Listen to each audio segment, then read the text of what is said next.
Yo, what is going on, you S&D savages? It's your boy Tupac, back again today with an in-depth review on the supply drop FFAR, also known as the FAMAS remake. Today, we are going to determine, is this gun really overpowered and pay to win? Now, the FFAR definitely has some hype around it, and people definitely get excited when they get it and obviously can't wait to use it, probably causing a general biased view on how good it really is, because overall the general community at this point in time seems to think this gun is overpowered, and that's what we're going to determine today. We're going to look at some facts to see if this gun really is overpowered and pay to win. Now, let's kick off this in depth with just a general feel of the weapon and how it feels without any facts involved. So the gun definitely feels strong with a high rate of fire, but there's definitely some recoil there as well, but it can be managed by burst firing or burst firing. And if you are burst firing, keep in mind that you're cutting down on the time to kill because less bullets are going down range. But generally, just from a feel perspective, this gun definitely feels strong, but definitely has some recoil there, which is a downside to this weapon. Now, the fire rate definitely packs such a punch that it makes up for the downsides, in my opinion, from just a general feel perspective. But let's get to the hard facts to determine whether this thing really is overpowered and whether it is pay to win. Now, let's kick it off with damage, because that's what most people want to know, keeping in mind that damage definitely isn't everything in determining how fast a gun kills. Fire rate and range are huge factors in that as well. Now, the FFAR has the same damage profile as the M8A7, the ICR and the HVK. It deals 30 damage up close, 29 at medium ranges, and drops off to 22 at a distance, basically meaning it's always going to be a 4 to 5 shot kill unless you're trying to shoot through objects or something like that. Now, to be honest, that puts it in about medium to average in the assault rifle category.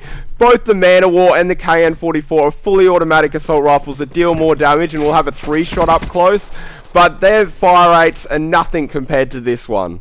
Now, I did say the FFAR drops off to 5 bullets, but literally its 4-shot range is good enough that you don't even want to use this gun out of its 4-shot range. Like, if you guys know the tracks on Fringe, like from the start of that train to the white truck at the very end is where its 4-shot kill range is. Now, that's probably even a bit out of its range as is. So mostly with this gun, you're going to be wanting to use it in its 4-shot kill range anyway. So that 5-shot kill range doesn't come into effect that often, which is why this gun's not bad suppressed, and I wouldn't suggest running long barrel because it's only going to be good in its 4-shot ranges anyway. Now, let's talk about fire rate with the FFAR. Now, the FFAR stands for fastest fire rate assault rifle, which it most definitely is. It has a bloody insane fire rate at 800 RPM, faster than every other assault rifle in this game, and faster than most SMGs. Yes, you heard me right, it has a faster fire rate than most SMGs in this game, which is absolutely insane to think.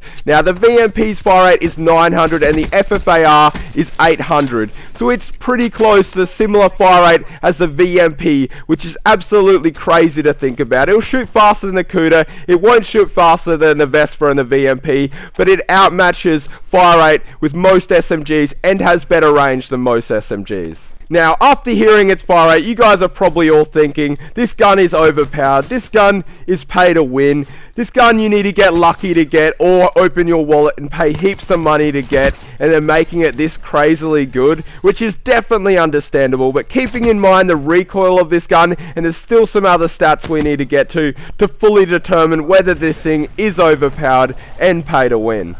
Now, its magazine size is pretty average for assault rifles. It's got 30 bullets in its normal clip, and if you put extended mags on, it bumps it up to 42, so nothing amazing or special there. Now, the reload speed for the FFAR is extremely bad. It's the worst out of all assault rifles. It'll take 2.5 seconds to reload with bullets still in the clip. It'll take a whole 3.2 seconds to reload with an empty clip, which will get you killed. Like, if you're completely out of ammo and need to reload, 3.2 seconds in Call of Duty is an extremely long time.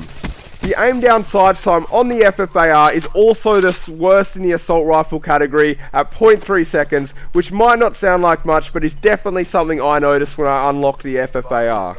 Now, you guys can probably notice a trend with these itty-gritty stats and all being pretty bad, like the handling on this gun being pretty bad overall, but keeping in mind the time to kill, just because its fire rate and its damage is extremely high, so this is what Treyarch do to like try even it out. Like with the Vesper, they gave you a whole ton of recoil. It aims down sight slightly slower.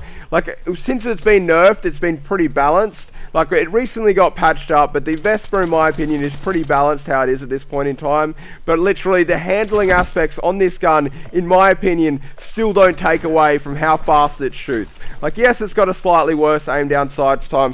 Yes, it's got a slightly worse reload speed, but is that really enough to make up for how insanely fast this gun shoots?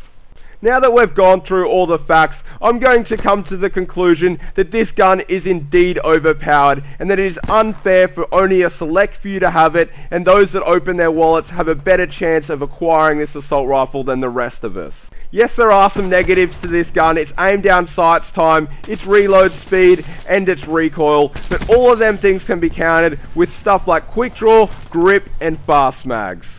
Its positives far outweigh the negatives in my opinion. This gun has an absolutely insane rate of fire, it's got decent range, and it's got decent damage, making it a top tier assault rifle in this game. So in conclusion guys, I feel like something needs to be done. Yes, I have this assault rifle, but I feel that it is highly unfair that I have this assault rifle, yet most of the community don't, and it's simply one of the best assault rifles in this game, and only a select few of us have it. Is not fair and is not balanced at all. Something needs to be done. This gun needs to be nerfed. This gun needs to be cut back, just like they did to the Vesper. I feel they need to do it to the FFAR, but even more importantly, they need to do it to the FFAR, because everyone had the Vesper, not everyone has the FFAR. It's extremely pay to win when a top tier assault rifle is only available to those guys that got lucky in a supply drop or opened their wallets and bought a bunch of supply drops. In my opinion, that is pay to win and something that shouldn't be in Call of Duty. Now, I know some of you guys are thinking that I copied off Drifter by doing this in-depth video, which is sort of true, but to be honest, I don't mind doing it because Drifter has moved to streaming and doesn't really do in-depth anymore, or not like he used to, so I decided to make this video, which I hope you guys did enjoy. If you did, remember to smack that like button, and if you're not subscribed, hit that one too. Thanks guys.